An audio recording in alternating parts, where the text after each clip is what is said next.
நடந்த ஒரு விவாதத்திலேயே இந்த தரப்புல இருக்கக்கூடிய நண்பர்களுடைய பேச்சு கேட்கும்போது எனக்கு வந்து ஒரு சக மனிதர்கள் அல்லது உறவுகள் உடைய பேச்சை கேட்கிற மாதிரி தோணல. ஒரு தொழிற்சாலை அல்லது அலுவலக பணியாளர்களாகவும் தொழிலாளர்களாகவும் தான் அவங்க மொத்த ஆர்கியூமெண்ட்டையும் வைக்கிறாங்க. அதுதான் ரொம்ப வருத்தத்துக்குரிய செய்தியை நான் பார்க்குறேன். ஏன்னா அவங்களுடைய மொத்த ஆர்கியூமெண்ட்டுமே ஒரு ப்ரொடக்ஷனை நோக்கி இருக்கு, அல்லது அவங்க நினைக்கிற அச்சீவ்மெண்ட்ன்ற ஒரு விஷயத்தை நோக்கி இருக்கு. ப்ரொடக்ஷன் அச்சீவ்மெண்ட் எல்லாமே ஒரு நாளுடைய 24 மணி நேரத்தில் ஒரு 8 மணி நேரம் ஒர்க்கிங் ஹவர்ஸ் அதுக்குள்ளேயே முடிஞ்சிருது. அந்த 8 மணி நேரம் எதற்காகனா மீதி 16 மணி நேரம் வாழ்க்கையை வாழ்றதுக்காக. ஆனா இவங்க மொத்தம் 24 மணி நேரத்தையுமே ஸ்கெடியூல் பண்றதுதான் ரொம்ப வேதனையா இருக்கு. ஓகே, லைஃபே ஸ்கெடியூல் பண்ணக்கூடாதுங்கிறது. இப்போ என்னன்னா இயல்பா அவங்க வந்து ராத்திரி 11 மணிக்கு தூங்குறத வந்து ரொம்ப சாதாரணமா சொல்றாங்க. இப்ப நான் வந்து சென்னையில இருந்துட்டு கிராமத்துக்கு போயிட்டேன் இங்க வாழ முடியாம. எனக்கு வந்து ரொம்ப ஏன் போயிட்டீங்க கிராமத்துக்கு? இந்த பிரச்சனையினாலதான். இல்ல, நீங்க ஒரு ரிப்போர்ட்டரா ஒரு எழுத்தாளரா இங்க பரபரப்பாக இயங்கி கொண்டிருந்தவர் தான், ரைட் தானே? ஃபுல் டைம் ஷெட்யூல் இதுக்குள்ள இதை கொடுத்தாகணும், டெஸ்பாச் ஆகணும், ரொம்ப பிஸியாக இங்க இருந்த ஒரு கேரக்டர். இது எல்லாத்தையும் விட்டுட்டு ஏன் கிராமத்துக்கு போயிட்டீங்க? பைக்லயே சுத்திட்டு இருப்பாரு. இங்க என்ன பிரச்சனைனா நான் வந்து நிறைய சம்பாதிக்க முடிஞ்சு, ரொம்ப ஒரு 27 வயசுலயே நிறைய சம்பாதிக்க முடிஞ்சு. ஆனா அந்த பணத்தை என்னால செலவு பண்ண முடியல. உண்மையிலே நான் வந்து இதுக்காக சொல்லல. ஏன் செலவு பண்ண முடியலன்னா என்னை பொறுத்த வரைக்கும் அந்த பணத்தை எப்படி செலவு பண்ணணும்னா என்னுடைய குடும்பத்தோடய நண்பர்களோடய தான் செலவு பண்ண முடியும். நான் எப்படி செலவு பண்ணேன்னா நான் வந்து என் மனைவி சமைச்சு வச்சிருக்கிறத சாப்பிட முடியாம ஏதோ ஒரு ஹோட்டல்ல சாப்பிட்டு செலவு பண்ணேன், அல்லது டிஸ்கஷன் ஏதாவது ஒரு ரிசார்ட்ல போய் செலவு பண்ணேன். அப்ப நான் சம்பாதிக்கிறது யாருன்னா ஹோட்டல் முதலாளிக்கு ரிசார்ட் ஓனருக்கு தான் நான் சம்பாதிச்சேன்.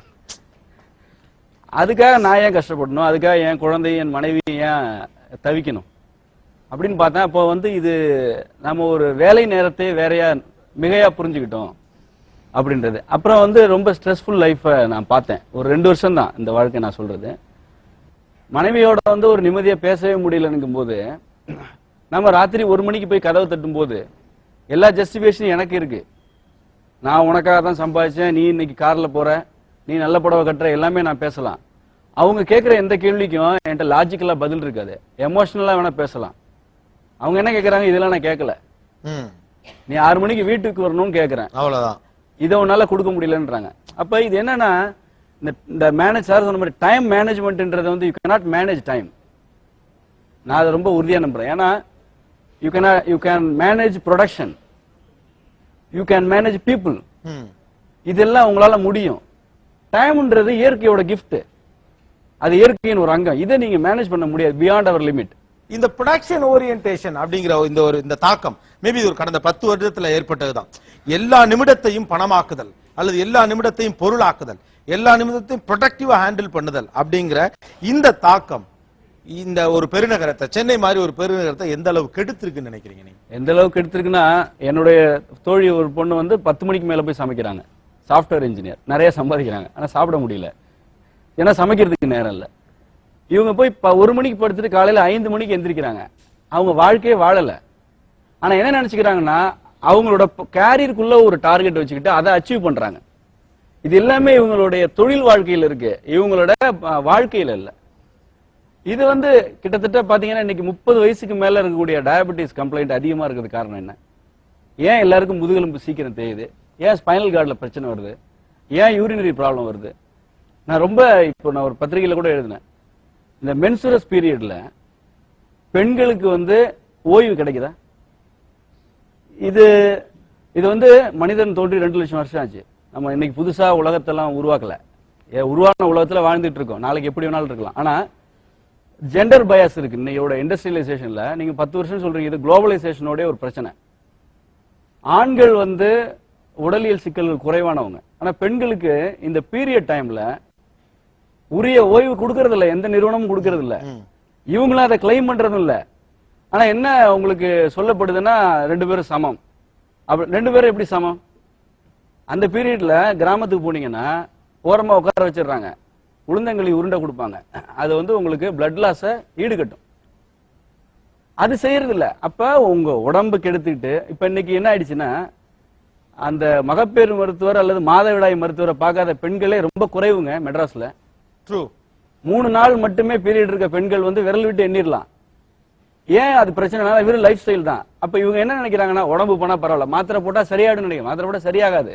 உங்க லைஃப் ஸ்டைல் மாத்தலனா, உங்களுடைய குணத்தில் பொறுமையும் உங்களுடைய வாழ்க்கையில் அமைதியும் இல்லைன்னா, உங்க ஸ்கெடியூல் உங்களுக்கு பணம் சம்பாதித்து கொடுக்கும்.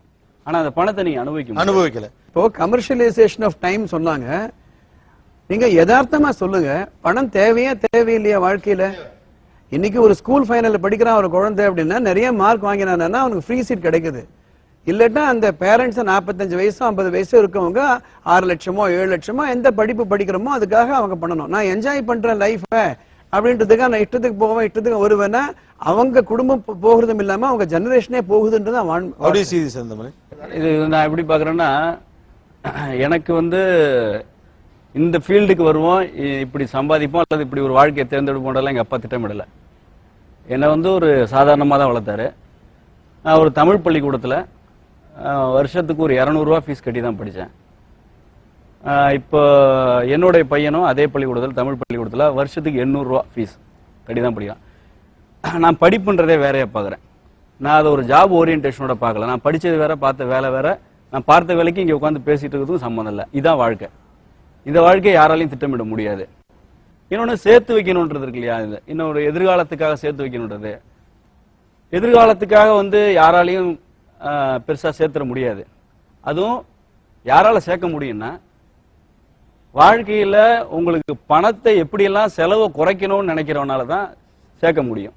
இப்போ நான் என்ன சொல்றேன், நீங்க ஒரு சிம்பிள் லைஃப் ஸ்டைல வாழ்ந்தீங்கன்னா, இப்போ எனக்கு வந்து வாஷிங் மிஷின் இல்லாம, ஏசி இல்லாம, அல்லது இந்த சென்னையில் எதெல்லாம் ஒரு வீட்டில் இருக்கணும்னு சொல்லக்கூடிய பொருட்களோ அது எல்லாமே இல்லாம நான் வாழ்ந்துட்டு இருக்கேன். ஆனால் ரொம்ப சுகாதாரமா வாழ்ந்துட்டு இருக்கோம். இப்ப எனக்கு நான் என்ன செலவு பண்றேன்னா, எனக்கு சாப்பாடு வேணும், இருக்கிற இடம் வேணும், நல்ல துணி வேணும், இவ்வளவுதான். பையனை படிக்க வைக்கிறதுக்கு அரசாங்கம் இருக்கு, அரசாங்கத்தோட வேலை அது, அரசாங்கம் செய்யுது. அந்த பள்ளிக்கூடம் போதும், வருஷத்துக்கு 20,000 ரூபாய் ஃபீஸ் கட்ட நான் ரெடியா இல்லை, என்கிட்ட இருக்கு, ஆனா தரமாட்டேன். ஏன்னா இந்த பள்ளிக்கூடத்தில் படிச்சுதான் நிறைய பேர் நீங்க பேசின அப்துல் கலாம் வரைக்கும் ஜனாதிபதியாலாம் வந்திருக்காங்க. அப்ப நம்மளா செலவுகளை வந்து நம்மளா அதிகப்படுத்திக்கிட்டு அதற்காக நம்ம உடம்பை வந்து இன்வெஸ்ட்மெண்டா மாற்ற முடியாது. இந்த உடம்பு வந்து சாப்பிட்றதுக்கும் உறவு கொள்வதற்கும் அனுபவிக்கிறதுக்குமான உடம்பு. இது வந்து ஒரு கமாடிட்டி அல்ல. இந்த உடம்பை நான் ஒரு கமாடிஃபிகேஷனுக்குள்ள மாத்தி இதுல இருந்து பணம் ஜெனரேட் பண்ணி நான் என்ன பண்ண போறேன்? அப்ப என்னோட மகனும் என்ன, அவன் உடம்பை நான் வந்து கமாடிஃபிகேட் பண்ணணும். உடம்புன்றது வந்து உடம்போ மைண்டோ பணம் சம்பாதிக்கிறதுக்காக படைக்கப்படலை, இயற்கையால வாழ்வதற்காக படைக்கப்பட்டது. பணம் என்பது ஒரு கொஞ்சம் தேவை.